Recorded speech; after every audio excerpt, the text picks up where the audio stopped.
Hello everyone, this is Tom Fox. I'm the Compliance Evangelist, and I'd like to welcome you to a very special episode of the Compliance Report International Edition. As most of you know, August was the month I was celebrating 1,000 podcasts, and I'm continuing the celebration by having a review of the past 5 years of where the topic of a particular podcast may have gone. Today I have with me Tim Khasanov-Batirov. Tim is a compliance professional currently stationed in Moscow, and we're going to talk about the past, present, and future of compliance in international markets. Tim is my co-host on the Compliance Man Goes Global podcast series. He's the author of Integrity Corp, 50 Tips for Your Compliance Program in Post-Soviet States, and Compliance Man of Integrity Corp illustrated series. Tim has been practicing in compliance. He's a lawyer and has been practicing compliance for approximately 17 years, and all in emerging markets. In other words, he knows his stuff. I think you will find this particular podcast fascinating as we explore the evolving development of compliance in emerging markets and what it means for the compliance practitioner sitting in the home office back in the United States. The Compliance Report International Edition is a part of the Compliance Podcast Network. Hello, everyone. This is Tom Fox, and I am back again with Timur Khasanov-Batirov. And today we are going to celebrate my month of 1,000 podcasts, which was actually in August. But we're going to celebrate it in a way that ties in with Compliance Man and Tim's creation of Compliance Man Goes Global. I'm going to visit with Tim about what his observations have been on the changes in the compliance profession over the past 5 years. So, Tim, with that somewhat long-winded introduction, welcome and thank you again for coming on the podcast. Tom, hello. Thanks for having me today. It's a great pleasure and honor. Now, Tim, as I recall, you've been in the compliance profession for, I think, 17 years. But I wondered if you might, I'm not sure I've ever asked you about your professional education and your professional background. So why don't you just start off by going through where you went to law school and moving forward to where you are today? Sure. Well, I'm a lawyer. I got a chance to get a law degree from Tashkent State Law School, and then I got a chance to have my master's degree from the University of Minnesota School of Law. So this is with regard to legal education, and for me it was a great luck to get certifications in compliance as well. There is a nice certification from the International Compliance Association, which they've been doing it with the Manchester Business School. So I got 2 degrees in international compliance in Moscow, and my second diploma was from London. So that's with regards to professional education. What about your professional career? Could you talk about that for us a little bit? Sure. I think I have a very interesting, professional path. Like my career is a kind of international one. I started to work in Uzbekistan as a lawyer. Then I got a chance to work for international companies in Kazakhstan. Then I got during my study in the United States, I got a chance to get internship with a federal judge. So that was also a very interesting experience. Afterwards, I used to work in Ukraine for I think 7 years as a chief compliance officer for the big energy company. I think we got 140,000 people working for the company at that time. And now for 3 years, I've been in Russia, being a compliance officer responsible for the region, which contains mostly high-risk emerging markets. So that's briefly with regard to my experience as a compliance person in the region. So could you tell us the industries you've worked in so that people might understand whether it be energy, telecom, utilities, pharmaceuticals, or something else? Exactly, Tom. You just named very correctly the list, because it was utilities, it was energy, it was consulting, and now it's pharmaceutical business. And I used to work in telecom companies in Uzbekistan as well.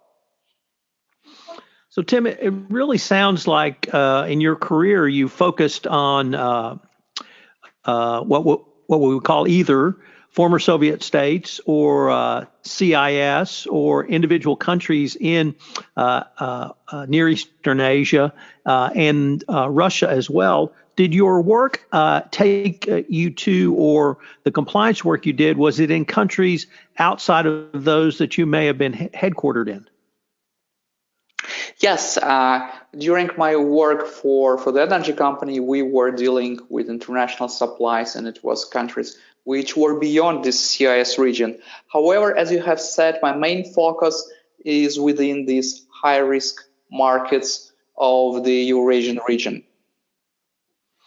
So, Tim, as you know, and as I introduced a little bit in my preface to this episode, I've been asking people such as yourself to really just give me a retrospective of where you have seen compliance go over the past 5 years.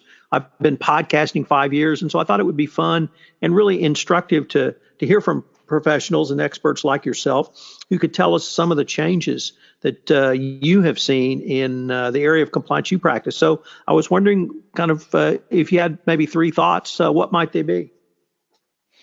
Well, generally, I would think that we have changes significantly. We have significant changes in 3 things, like, for example, attitude to compliance. The second thing, I would think that changes in legislation at the emerging markets with regard to compliance, and expectations towards compliance profession. I think this is the third point which I would mention when we're talking about changes during the last 5 years, which I have faced.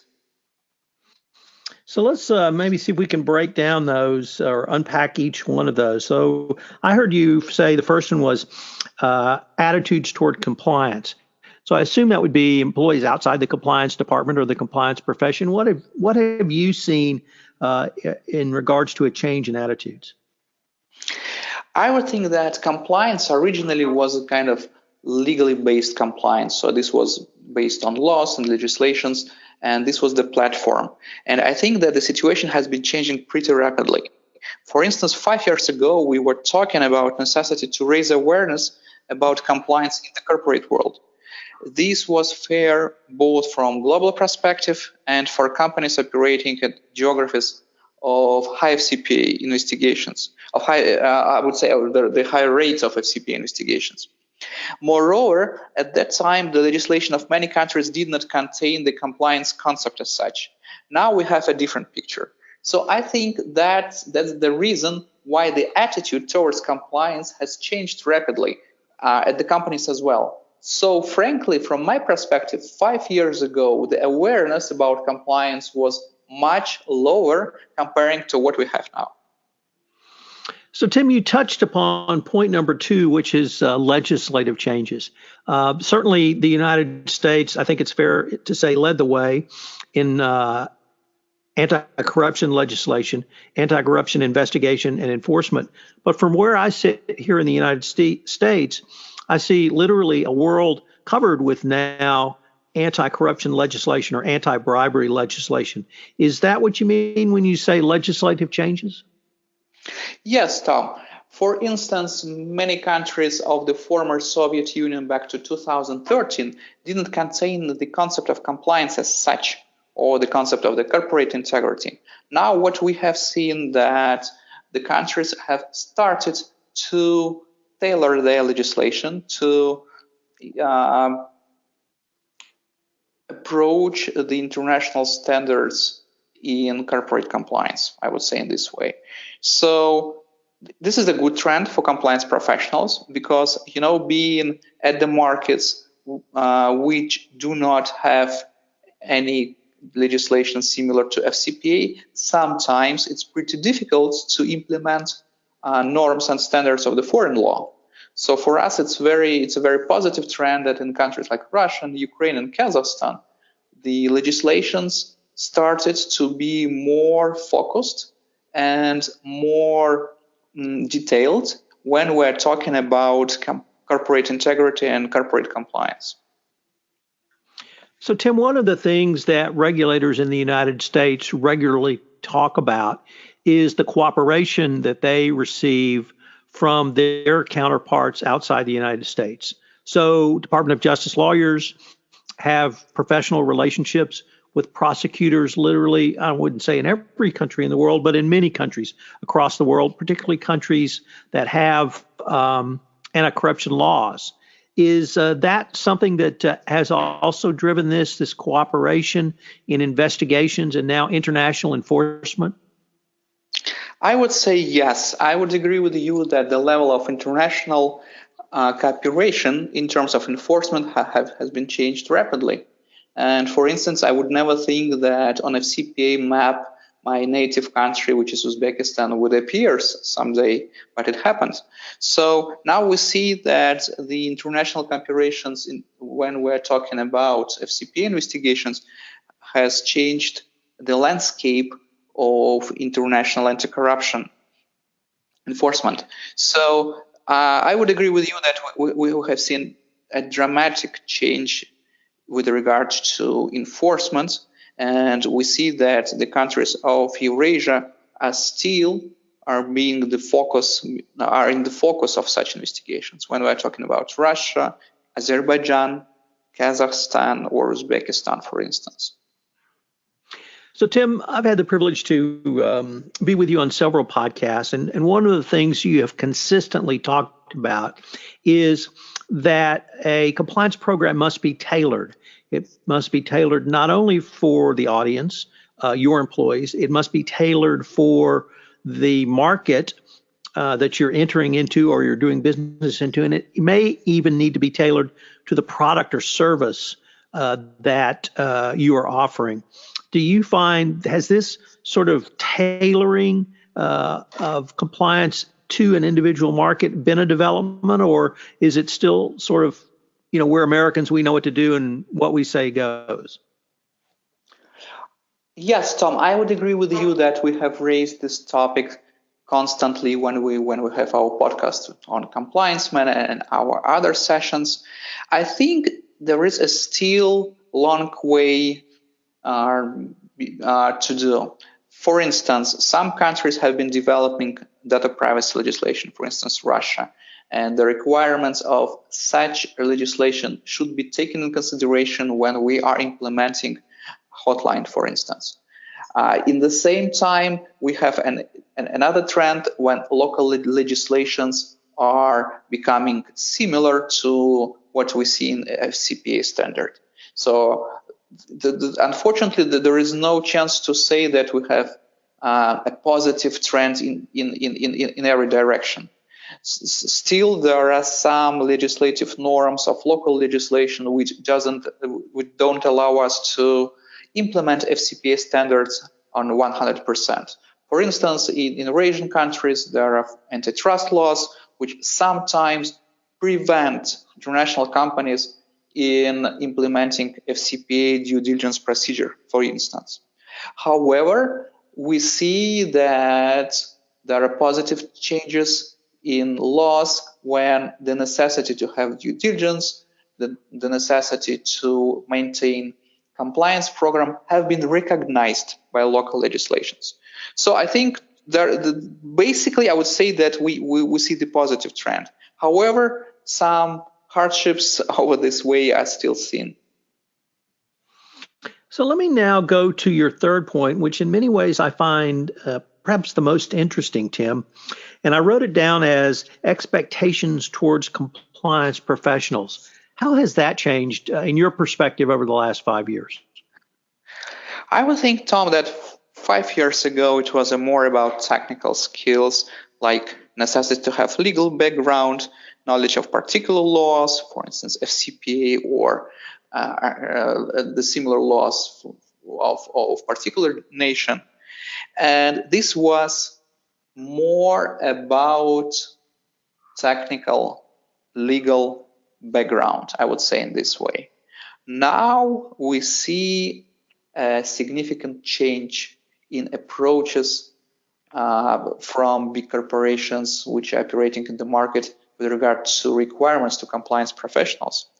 I think now there is a shift to requirements related to interpersonal skills, ability to convince people, stakeholders management. So I think that's the biggest change. So now people understand that compliance professional is not just a lawyer, but a person who is able or should win hearts for compliance among personnel. A person who is in position to change minds of people. So I think that's the biggest transformation of expectations which I have been witnessing for the last 5 years. So, Tim, you used a phrase that had intrigued me, corporate integrity. Is that a message that you find resonates in not only Russia, but also in other emerging markets where you practice compliance? Definitely, yes, Tom. I think that the companies are striving to be honest. They want to be transparent. Many of them have listings in the UK or in the United States. The local regulators are also very keen in terms of control with regards to compliance with local anti-corruption rules. I think that people are very eager to comply with anti-corruption standards. And I would say that it's not about just legal compliance. What I see that top management wants to be ethical. It's not about only laws anymore. It's about will and wish to be more transparent, to work honestly, to be not to be considered as corrupted companies. I think that's a very positive trend which I have seen. Tim, I've had the privilege to meet several of your colleagues from both the Ukraine and Russia who are in the compliance profession. And one of the things that struck me was, frankly, their enthusiasm for compliance. They want to not only bring the message of the legal side of compliance that you've talked to us about, but also this greater message of transparency and corporate integrity. Would you say that's a fair assessment of many of your colleagues in Russia and Ukraine? Yes, Tom, I would agree for these both countries, and we can add Uzbekistan and Kazakhstan as well. I'm talking about the countries which I used to work personally. And when we are talking the region, when I'm talking to my colleagues from other states, I see that there's the same trend. People want to be more transparent. Companies want to be more transparent. That's a fair statement which you have said for the whole region, I would say. So, Tim, unfortunately, we're near the end of our time, but this has really been a fascinating exploration of some of the things that you have seen and observed over your professional career in compliance. So on behalf of the Summer of 1,000 Podcasts, I want to thank you for taking the time to visit with me today. Tom, thank you. And I would like to thank you for doing these podcasts, which are very important for us, not only in this market, particularly like Russia, but I think for the whole compliance community worldwide. Thanks, Tom, and congratulations. Thank you, Tim. And thank you for listening to this episode of Compliance Report International Edition. Tim and I are developing our next series of Compliance Man Goes Global, so I hope you will look forward to that. Thank you again for listening. I hope you've enjoyed these 5-year retrospectives of all of the podcasts in the Compliance Podcast Network. I'm developing one for the board of directors, and that's upcoming. Matt Kelly has one around ERM and compliance, and then Mike Volkov has one around the FCPA. Thanks again for listening, and I hope you will join me again. The Compliance Report International Edition is a part of the Compliance Podcast Network.